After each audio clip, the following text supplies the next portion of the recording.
AM 1430 KRGI, 105.5 FM. Good morning. I'm Brian Gallagher. This is Community Connection. It's brought to you by Cornhusker Toyota Honda, Nebraska's only combined Toyota Honda dealership. Thursdays, we turn our focus to education.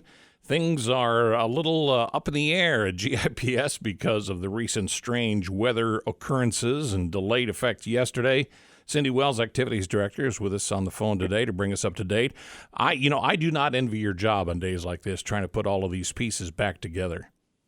Yeah, when you hear the forecast and then you start planning ahead, Brian, about what's going to happen. And so you plan for one day, and then when you hear you have a second day, then you really have to go to work and try to reschedule things since we'll have no competition today. But later on, we'll see what the weather's like, whether we bring the kids in, for practice and rehearsals. But when we do that, it's up to the parents' discretion, whether they can get their kids to practice or think that they're safe driving to practice. So today, all competition, home and away, has been postponed. We're working hard to reschedule. All right. One thing that we do want to promote is that it's the weekend of induction for the Grand Island Athletic Hall of Fame. That was already scheduled for Friday, and so far it's still on for Friday night. Recognition at halftime of the boys' game. Saturday will be the brunch, and this year that is going to be at the New Islanders Annex. Let's talk about this Athletic Hall of Fame, because this year's class ranks right up there with all of the ones that have come so far, and there's no question that the nominees that you get and the following that you get from Islander Nation is just amazing.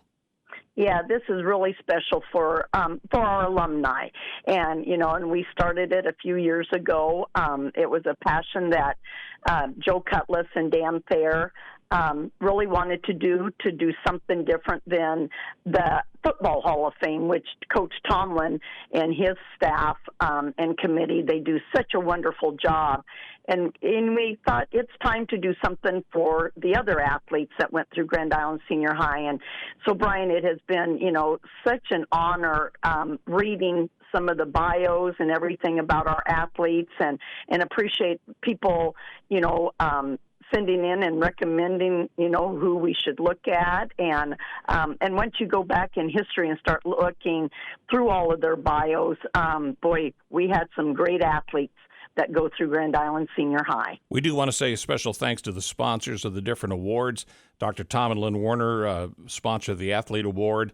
The Bill Marshall family and 5 Points Bankers, sponsors of the Team Award. The Henke family, sponsors of the Coaches Award. And the Contributors Award, a presentation of the Ed Meta Armstrong family. There are 3 athletes that are going in under the athlete category this year. The first one, a former Islander volleyball standout, Erin Brose. Yeah, Erin Brose, I was very, very fortunate to have coached her during her high school career, and so she was, a great high school standout, and then went on to play at the University of Nebraska at Kearney, and currently in their Hall of Fame there, holds many records for Grand Island Senior High and UNK. And then, what I'm really proud of her, she went on to be a coach. Coached at Millard West High School for 8 seasons and took her team to 6 consecutive state tournament appearances. So, Erin Brose Bird is well-deserving, and what a standout.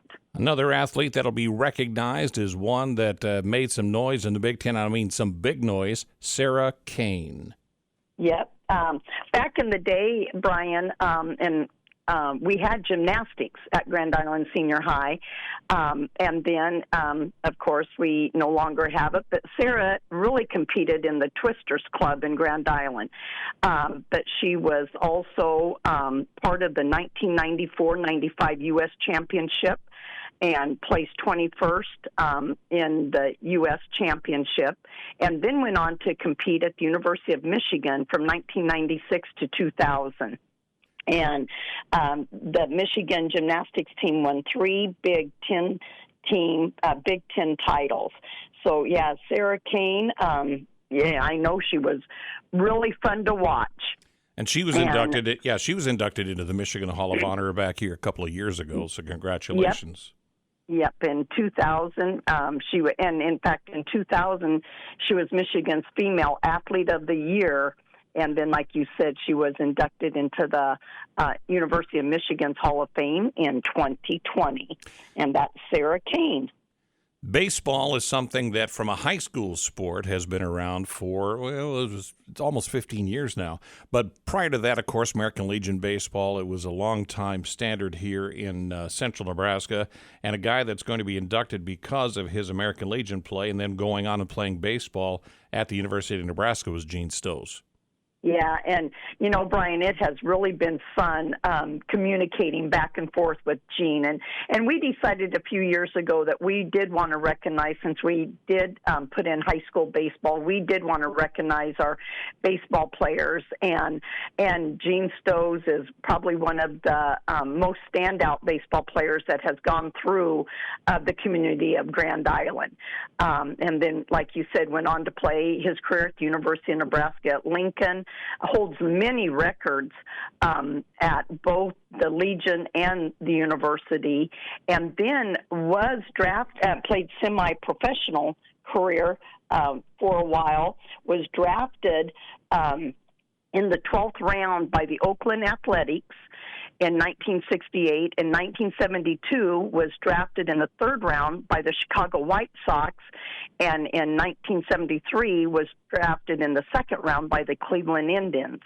And but Gene chose to go on with his career, and he's a doctor in Lincoln, and I think he might just be practicing like part-time right now, getting ready for retirement. But having the emails and the phone conversations with Gene, wow, what a standout athlete with a career in baseball, and what a great man. So I'm really anxious to finally meet Gene and recognize him on Friday night and Saturday. A longtime Grand Island coach is going to be recognized as well. He has moved on to being an administrator, Jerry Stukart. He was still on staff when I moved here, and he was a guy that was involved in a lot of things for the Islanders. You bet. Yeah, in fact, he was a head coach, assistant football coach, taught math from 1971 to 1984, and then in 1971, they were the state champ boys track team. They won by 1.5 points over Hastings back in 1971. And then in 1972, they also won by 1 point over Omaha Benson. What a great coach that we had, and right now Jerry spent 30 years in education, teaching and coaching in Nebraska and Kansas, and so currently I think they're living in California, but Jerry did let us know that he would not be attending this year, so he will not be here in Grand Island in person, but we will still recognize him at both events. Team award will be one that raised the bar for all wrestling programs, especially in Class A. The 2009 Islander wrestling team, what a year they had. Oh, man. Coach Shadwinkle and his assistant coaches started quite a run for the Islanders for 5 consecutive state champs. And this class, pretty special. I mean, a lot of state champions and state runner-ups out of the class of 2009. And very deserving for that class to start. And I'm sure we'll have the next 5 state champion wrestling teams back-to-back going into the Hall of Fame. And then finally, in the contributor category, a guy that's been involved in a lot of lives for a lot of years, Orv Qualset. Boy, yep, Orv Qualset, what a great contributor to our community and our schools. He taught at Grand Island Senior High, was assistant football coach and track coach, and head football coach in 1969 to 1971. Excuse me, and then went on to do a lot in our community, worked at Home Federal Bank, and always put schools first when it was going out and getting donations what could he do to help make things better for kids. And he developed the Grand Island Public Schools Foundation, and it was a key contributor to the Memorial Stadium Turf and Stadium project. He's impacted many athletes across the state as the Fellowship of Christian Athletes state board member and part of the FCA huddle at Grand Island Senior High. And he still continues to work with our FCA kids. But Orvin, what he has done for our community is a true definition of what a contributor does.